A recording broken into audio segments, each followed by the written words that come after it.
الفاظ کے اندر ایک جادو ہوتا ہے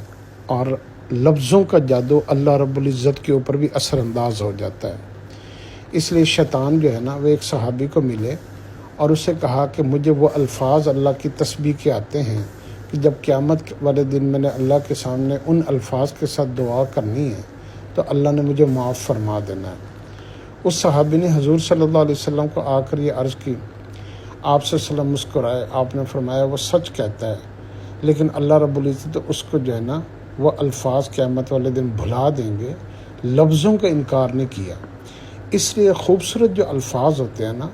وہ اللہ رب العزت کے اوپر بھی اثر انداز ہو جاتے ہیں۔ اگر انسان اللہ کے حمد و ثنا، اللہ سے کو پکارنے کے بہترین، عمدہ اور اعلیٰ ترین الفاظ کو حدیث اور قرآن کے اندر ڈھونڈ کر اللہ سے دعا مانگے گا تو اس کی دعا کبھی بھی ریجیکٹ نہیں ہو سکتی، کیونکہ لفظ جو ہے نا وہ اللہ کے اوپر اثر انداز ہوتے ہیں، اور خاص طور پر خوبصورت الفاظ۔ اس لیے اگر آپ دنیا میں بھی خوبصورت الفاظ کو اپنی زندگی کا حصہ بنائیں گے تو لوگ آپ کے گرویدہ ہو جائیں گے، اور اگر آپ اللہ کے حمد و ثنا اور عظمت اور بڑائی اور قدرت کی تسبیح اللہ کے سامنے بیان کریں گے تو اللہ رب العزت بھی ان لفظوں کو خالی نہیں لٹائیں گے۔ یہی وجہ ہے کہ ابراہیم علیہ السلام کے پاس جب فرشتے آئے نا اور آپ بکریاں چرا رہے تھے تو اس وقت جو ہے نا اس فرشتے نے اللہ کے حمد و ثنا کے بارے میں کچھ کلمات کہے تو آپ اتنا گرویدہ ہو گئے، آپ نے فرمایا تم دوبارہ کہو، تو اس نے آدھی بکریاں لے لی، پھر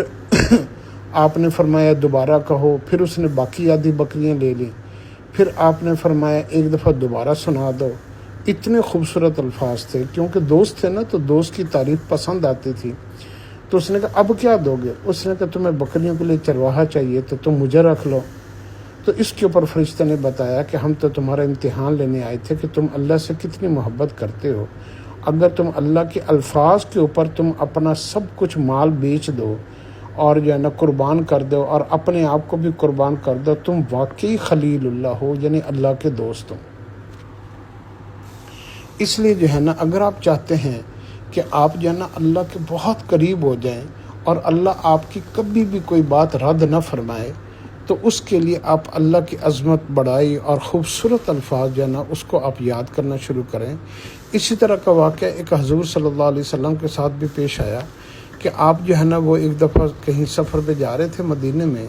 تو ایک مدینے کا دیہاتی جسے بدو کہتے ہیں، تو وہ جو ہے نا کھڑا اللہ کے حمد و ثنا بیان کر رہا تھا، تو آپ چپ کر کے اس کی باتوں کو سننے لگے۔ اتنے خوبصورت الفاظ میں وہ اللہ کے حمد و ثنا بیان کر رہا تھا، تو آپ نے جو ہے نا اس کے الفاظ کو سننے کے لیے کھڑے ہو گئے، اور آپ نے اس کو ان الفاظ کی، خوبصورت الفاظ کے انتخاب کی وجہ سے آپ نے اس کو سونے کی ایک ڈلی دی تحفے کے طور پر۔ اور جب وہ اس بدو نے پوچھا کہ آپ مجھے اس وجہ سے دے رہے ہیں کہ میں آپ کے ننیال کی طرف سے رشتہ دار لگتا ہوں، تو آپ نے فرمایا نہیں، میں اس وجہ سے نہیں، بلکہ اس وجہ سے جو تم نے خوبصورت الفاظ کہے ہیں۔ تو الفاظ جو ہے نا اس کی بڑی ویلیو ہوتی ہے۔ تو آپ جو ہے نا اپنے قرآن پاک، دعا کے اندر، اللہ کے حمد و ثنا کے اندر خوبصورت الفاظوں کو ڈھونڈے۔ اولیاء اللہ، انبیاء علیہ الصلوۃ والسلام، یہ اللہ کی، ان کی سب سے بڑی دعا کون سی ہوتی تھی کہ اللہ کی بڑائی کا کوئی ایسا خوبصورت جملہ کہہ دیں جو اللہ کو پسند آ جائے۔ ہم تو دنیا دار لوگ ہیں نا، تو ہم دنیا مانگتے ہیں، یہ مل جائے، وہ مل جائے، میرے بچوں کا مسئلہ ہو جائے، میرے گھر کا مسئلہ ہو جائے۔ ہم ہر وقت حاجات کی دعائیں مانگتے ہیں، یہ بھی جائز ہے۔ ہم ہر وقت اپنی مشکلات کو حل کرنے کی دعائیں مانگتے ہیں، یہ بھی جائز ہے۔ لیکن نبیوں کو سب سے خوبصورت الفاظ کیا ملے تھے کہ اللہ کے حمد و ثنا، اللہ کی بڑائی، اللہ کی عظمت کے خوبصورت الفاظ، یہ نبیوں کے حصے میں آئی تھی۔ نبیوں کی دعائیں یہی ہوتی تھی کہ وہ اللہ کی تعریف کے جملے بیان کرتے تھے۔ تو اس لیے حضور صلی اللہ علیہ وسلم نے اپنے حیات طیبہ کے اندر ایک ہی حج کیا ہے، اور آپ نے اس حج کے دوران میں بیت اللہ کا اور جب صفا مروہ کے چکر لگائے تو آپ نے اللہ سے جو ہے نا دنیا نہیں مانگی یا کوئی اور دعا نہیں مانگی، صرف اور صرف اللہ کی عظمت، بڑائی، اللہ کی پاکی کی بیان کیا۔ تیسرا کلمہ پڑھتے رہے، سبحان اللہ والحمد للہ ولا الہ الا اللہ واللہ اکبر۔